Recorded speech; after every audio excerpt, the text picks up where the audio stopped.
Bonjour mes abonnés, je suis aujourd'hui pour une toute nouvelle vidéo. N'oubliez pas de liker, de vous abonner et d'activer la cloche. Il pleut de la chaleur en France et une tempête fleurisse en Écosse. Avec du vent fort, de la pluie. Ah Ah Ok. De l'Occitanie, l'arc méditerranéen et la vallée du Rhône, c'est là que les plus fortes températures seront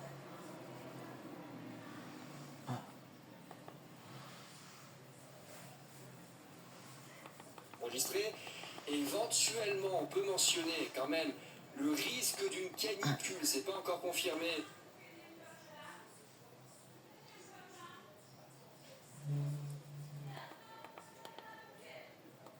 Pour la période entre la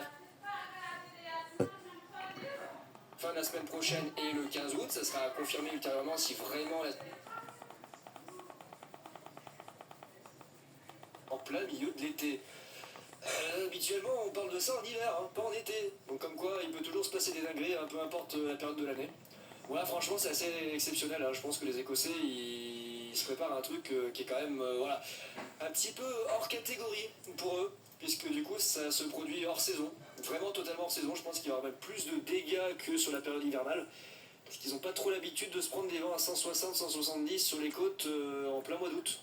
Regardez les rafales de vent prévues sur le modèle, puis c'est pas le seul, hein, le modèle CEP. Impressionnant, en Écosse. L'explosion du système quelques heures avant l'impact, ça nous fait une de l'ouragan, comme 2023, regardez. l'œil de l'ouragan, l'œil de la tempête on a le Stingjet qui prend naissance vraiment dans les toutes dernières heures avant l'impact. C'est ce qui s'était passé du côté du Finistère, hein. Le cœur du système s'était vraiment renforcé avec le Stingjet dans les dernières heures avant l'impact sur le Finistère, à cause justement du Jetstream, qui vient, regardez, et c'est ça qui est impressionnant, qui vient directement se braquer à 320 km/h sur les îles britanniques. Là, pareil, en plein été, d'où on a un Jetstream à 320 km/h. Alors, la synoptique globale fait que, bah, oui, forcément, on a un Jetstream à 320 km/h. On a global, j'ai l'impression que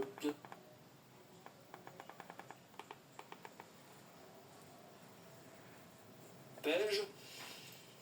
Lui, voilà, il voit du 160. Alors, un petit peu plus au nord sur les dernières modélisations, semble-t-il que la trajectoire revoit quelques kilomètres au nord le passage du Stingjet. Mais voilà, du 160. Il y a le modèle Kirk, hein, qu'on s'est pris. De plus en plus d'ouragans ne partent pas vers l'ouest et remontent vers le nord. Alors, de plus, il faut ajouter qu'en remontant vers le nord, les ouragans vont venir perturber les modèles, hein, puisqu'ils ne savent pas prendre en compte ce genre de phénomène dans leurs calculs à côté européen.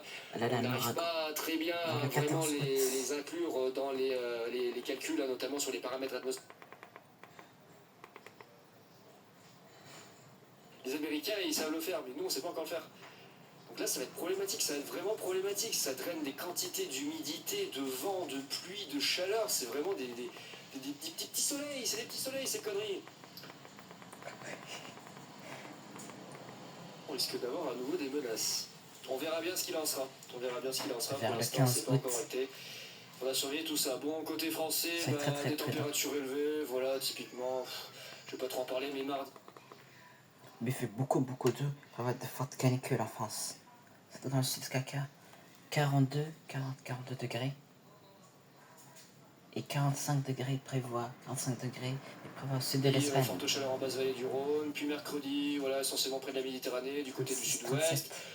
Le jeudi, forte chaleur du côté du bassin aquitain de l'Occitanie, 35-37 degrés. Ça baisse légèrement le vendredi. C'est pour ça que les seuils de canicule ne peuvent pas être validés pour le moment. Hein. On va avoir des fluctuations sur les températures maximales journalières. Donc les 3 jours consécutifs pour la canicule, on les aura peut-être pas. Ça sera partie de la zone, hein, notamment de Nouvelle-Aquitaine. Et après, ça baisse le vendredi. Pour ensuite, je pense, probablement remonter pour la suite si le vent se redresse. On va crever. Aïe aïe aïe aïe aïe, ça me fout. Vergne, malheureusement. Et le mois de juillet, je m'attendais à des trucs un peu plus sportifs. Et ben au final, je me suis bien fait chier comme avant. On va surveiller tout ça. On se retrouve, je pense, dans le courant de la semaine prochaine ou fin de semaine prochaine pour les prochaines infos météo et suivre l'évolution des températures et du temps. Et ben écoutez, j'ai plus qu'à vous souhaiter une bonne journée et vous dire ciao tout le monde.